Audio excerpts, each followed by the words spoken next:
गरीब सी झुग्गी में रमा रहती थी। उसकी दुनिया एक पुरानी सी चारपाई, मिट्टी के टूटे फूटे बर्तन और एक छोटे से गैस चूल्हे तक सीमित थी। रमा की उम्र मुश्किल से 20 साल थी, पर जिम्मेदारियों के बोझ ने उसे वक्त से पहले बड़ा कर दिया था। उसके पिता अब इस दुनिया में नहीं थे और माँ बीमारी से जूझ रही थी। घर चलाने की पूरी जिम्मेदारी रमा के कंधों पर थी। उसने कई छोटी मोटी नौकरियां की, पर कहीं भी मन नहीं लगा। ऐसे ही एक दिन रमा अपने घर आते हुए अपने हाथों में कुछ पैसे लिए खुद से कहती है, ना जाने इतने पैसों में क्या ही होगा। समझ नहीं आ रहा कि इन पैसों से माँ की दवाई खरीदूं या घर का राशन।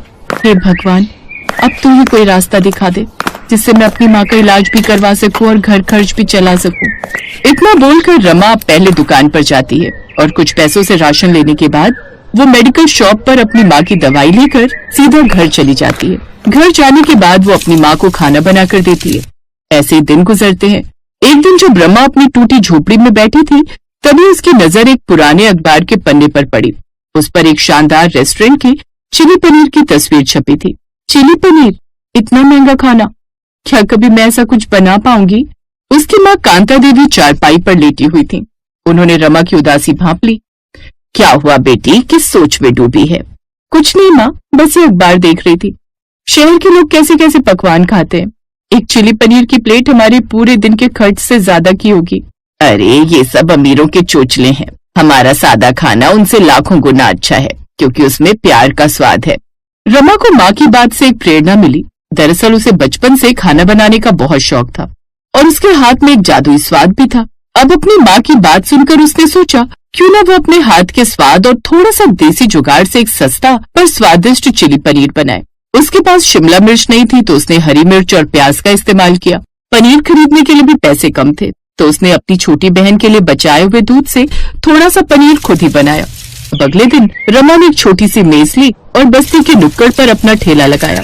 ठेले पर उसने एक पुराना पोस्टर चिपका दिया, गरीब का चिली पनीर, 30 रुपए मात्र में। अब सुबह से दोपहर हो चुकी थी, पर अब तक कोई ग्राहक नहीं आया था, जिसे देख अब रमा का हौसला टूटने लगा। तभी एक रिक्शे वाला मंगू उसके ठेले के पास आकर रुका और उसने उससे कहा, बहन ये चिल्ली पनीर क्या है? भैया ये चिली पनीर है। चिली मतलब तीखा और पनीर तो आप जानते ही हैं। रहने दो बहन, ये तो नाम से ही बड़े लोगों का खाना लग रहा है और ये तो बड़े बड़े होटल का खाना होता है। हमारे लिए तो दाल रोटी काफी है। भैया एक बार चेक कर तो देखो, ये गरीब का चिली पनीर है, घर के ताजे मसालों से बना है। पैसे तभी देना जब पसंद आए। मंगू हिचकिचाया, पर रमा की आंखों में विश्वास देखकर मान गया। रमा ने गर्मा गर्म चिली पनीर मंगू को परोसा। अब जैसे ही मंगू ने वो चिली पनीर खाया तो उसकी आंखें चौड़ी हो गई और चेहरा चमक उठा। अरे वाह बहन, ये तो कमाल है। इसमें तो देसी स्वाद और चाइनीज का मजा दोनों है। ये बहुत तीखा और चटपटा है। वैसे ये इतना स्वादिष्ट है, पर इतना सस्ता क्यों? भैया मैं अमीर नहीं हूँ, ये मेरी माँ की दवा का खर्च है। मैं चाहती हूँ कि मेरे जैसे गरीब लोग भी पेट भरकर ये शानदार स्वाद चख सके।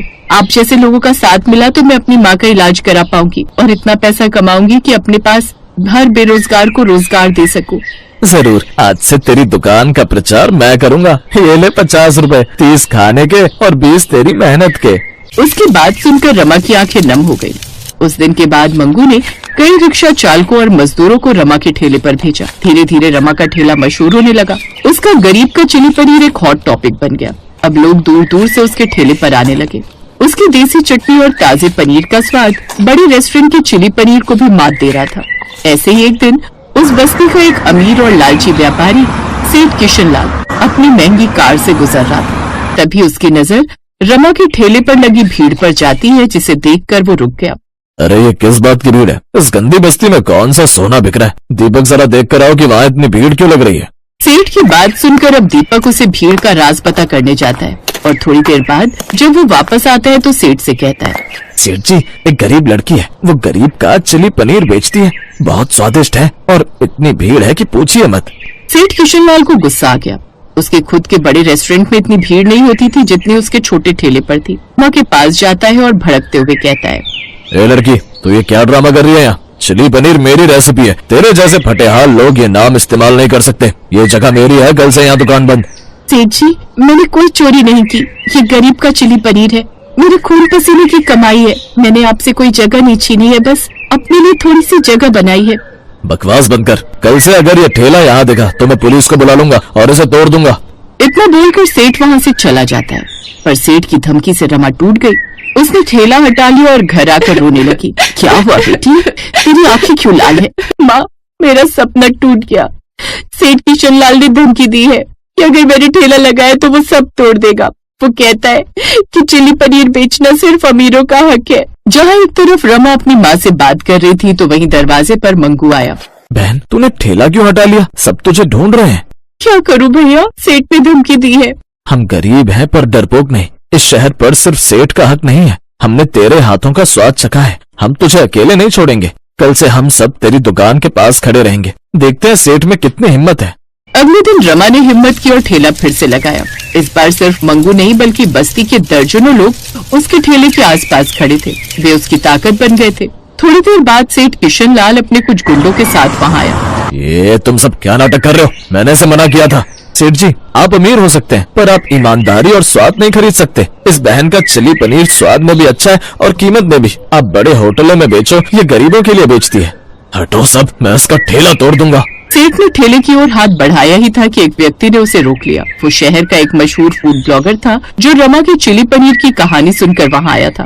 सेठ जी रुक जाइए, मैंने इस लड़की के संघर्ष की कहानी और इसके चिली पनीर का स्वाद अपनी लाखों ऑडियंस तक पहुंचा दिया। अगर आज आपने इसे छुआ तो आपकी बदनामी पूरे शहर में हो जाएगी। स्वाद किसी की जागीर नहीं होती।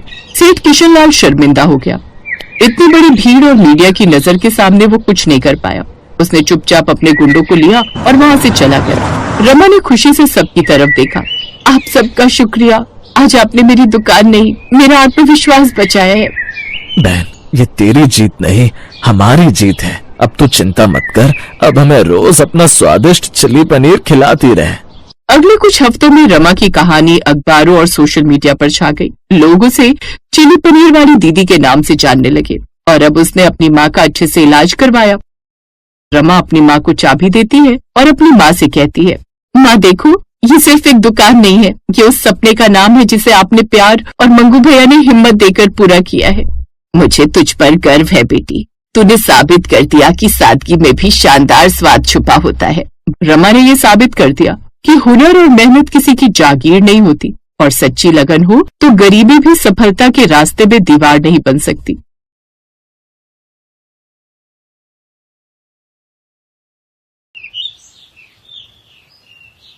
पूर्वी और अपर्णा दोनों बहनें अपनी बूढ़ी माँ आशा के साथ रहती थीं।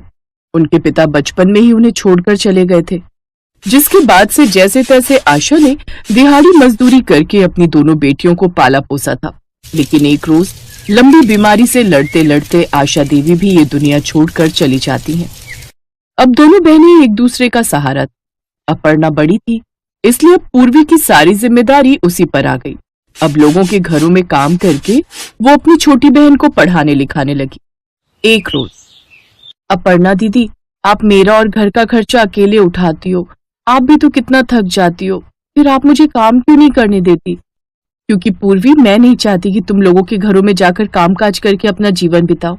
इसलिए मैं चाहती हूँ कि तुम अच्छी तरह पढ़ाई लिखाई करो और ढंग का काम करो।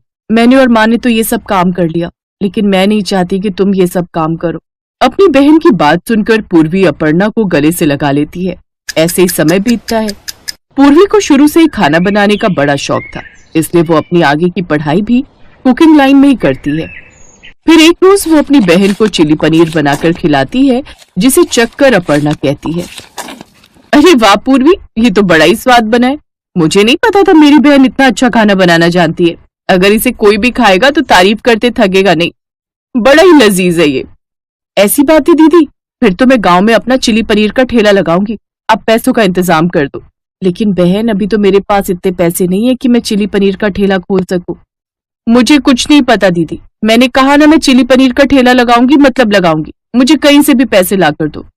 अपनी बहन की इच्छा पूरी करने के लिए अपर्णा अब उन सभी लोगों से पैसे मांगती है जिनके यहाँ वो काम करती थी, लेकिन कोई भी उसकी मदद करने के लिए तैयार नहीं होता, क्योंकि उसने पहले से ही अपनी बहन की पढ़ाई के लिए कर्जा उठाया होता है।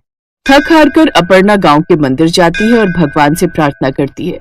उसको उदास देख पंडित जी उससे पूछते हैं, क्या हुआ अपर्णा बेटी, तुम बड़ी परेशान लग रही हो? पंडित जी, आप तो जानते ही हैं, पूर्वी को मैंने बचपन से ही कितने लाड प्यार से पाला है और उसकी हर इच्छा को पूरा किया है। अब वो गांव में ठेला लगाना चाहती है, लेकिन आप तो जानते ही मेरे हालात कैसे हैं। मैंने सबसे मदद भी मांगी लेकिन कोई मेरी मदद नहीं करना चाहता।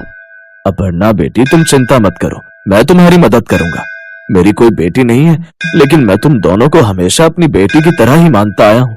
ये लो, ये पैसे रखो और अपनी बहन का ठेला खुलवा दो। क्या पता इस ठेले से तुम बहनों के अच्छे दिन शुरू हो जाएं। ये सब देखकर अपर्णा को बहुत अच्छा लगता है।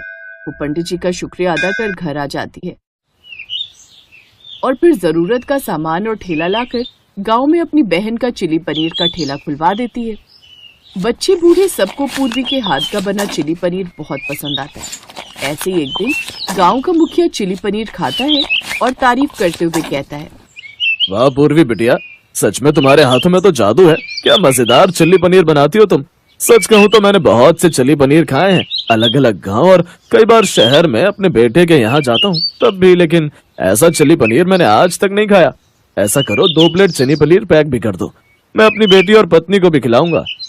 जी मुखिया जी, मैं अभी बना देती हूँ। मुखिया वो चिली पनीर लेकर घर आता है तो उसकी पत्नी और बेटी को भी वो चिली पनीर बड़ा पसंद आता है। ऐसे कुछ दिन बीत जाते हैं। पूर्वी के चिली पनीर की बिक्री अब दिन पर दिन बढ़ती जाती है, जिसे देख उसकी बहन भी काफी खुश थी। कुछ दिन बाद गांव के मुखिया की बेटी शोभा की शादी तय हो जाती है। पापा, मैं चाहती हूँ कि मेरी शादी के मेन्यू में चिली पनीर जरूर होने चाहिए और वो चिली पनीर सिर्फ पूर्वी के हाथों का बना हुआ ही होना चाहिए। उसके हाथ का बना चिली पनीर खाकर सब बाराती तारीफ करते रह जाएंगे। ये तो तुमने बिल्कुल ठीक कहा बेटी। ये बात करने के लिए मुखिया पूर्वी के पास गया। पूर्वी शोभा मेरी इकलौती बेटी है और मैं उसका कहाँ कैसे टाल सकता हूँ, इसीलिए तुम उसकी शादी में चिली पनीर जरूर बनाना और इसके लिए मैं तुम्हें मुंह मांगे पैसे भी दे दूंगा। बोलो, मंजूर है तुम्हें? इतना सारा मुनाफा देख पूर्वी झट से मुखिया को हाँ कर देती है। हाँ हाँ मुखिया जी, क्यों नहीं। लेकिन ध्यान रहे शिकायत का मौका नहीं मिले। जी आप बेफिक्र रहिए, आपको शिकायत का कोई मौका नहीं मिलेगा। तो फिर ठीक है, तुम मुझे अपने सारे जरूरी सामान की सूची दे दो, मैं सारा सामान मंगवा दूंगा, लेकिन ध्यान रहे किसी भी तरह की कोई शिकायत नहीं होनी चाहिए। ऐसे दिन गुजरते हैं और शोभा की शादी का दिन आ जाता है। पूर्वी बढ़िया से चिली पनीर बनाकर तैयार कर लेती है। उसके हाथ के बने चिली पनीर सबको बड़े पसंद आते हैं। शोभा की शादी के बाद तो अब उसके पास और भी ज्यादा ग्राहक आने लगे थे, जिससे उसकी आमदनी अच्छी खासी हुई। अब वो अपनी बड़ी बहन का लिया हुआ लोगों का सारा कर्जा भी उतार देती है, लेकिन उसका काम ज्यादा चलने की वजह से अब उसके मन में लालच अपना घर बना लेता है।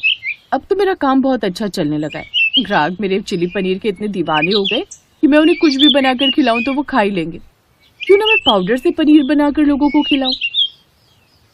अब वो लोगों को पाउडर से पनीर बनाकर चिली पनीर खिलाती है, जिससे उसकी लागत अब काफी कम हो जाती है और कमाई अच्छी खासी होने लगती है।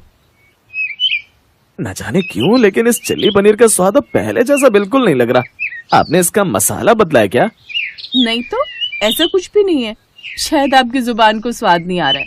यहाँ पर कितने सारे ग्राहक बैठे हैं, लेकिन किसी ने मुझसे शिकायत नहीं की। नहीं, लेकिन मुझे चिली पनीर पहले जैसा नहीं लग रहा। होना हो जरूर कुछ गड़बड़ है। वो ग्राहक वहाँ से चला जाता है, लेकिन उनकी ये बातें अपर्णा सुन लेती है। पूर्वी, ये ग्राहक ऐसा क्यों बोल रहा है? कहीं तूने कुछ गड़बड़ तो नहीं की ना? अरे नहीं दीदी, अब उसके मुंह का स्वाद खराब है तो मैं क्या करूँ, और वैसे भी 1-2 ग्राहक के जाने से मुझे कोई फर्क नहीं पड़ता। अब पूर्वी इसी तरह अपने लालच को बढ़ाती जाती है। वो लोगों को हर रोज पाउडर मिला पनीर ही खिलाने लगी। लेकिन एक रोज पंडित जी उसे ऐसा करते हुए देख लेते हैं और डांटते हुए कहते हैं, थोड़े पैसे ज्यादा कमाने के लिए तुम इतना घटिया काम कैसे कर सकती हो? तुम जानती हो ना पाउडर वाला पनीर खाना लोगों के लिए कितना हानिकारक है। तुम ग्राहकों की सेहत के साथ खिलवाड़ कैसे कर सकती हो? एक तुम्हारी बहन है जिसने इतनी मेहनत और कष्ट करके तुम्हें काबिल बनाया, और एक तुम हो जो ऐसा घटिया काम करके उसका नाम डुबा रही हो।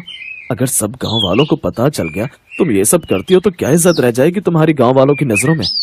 पंडित जी की बातें सुनकर पूर्वी का सर शर्म से झुक जाता है। मुझे माफ कर दीजिए पंडित जी, मुझे आपकी सारी बातें समझ आ गई हैं।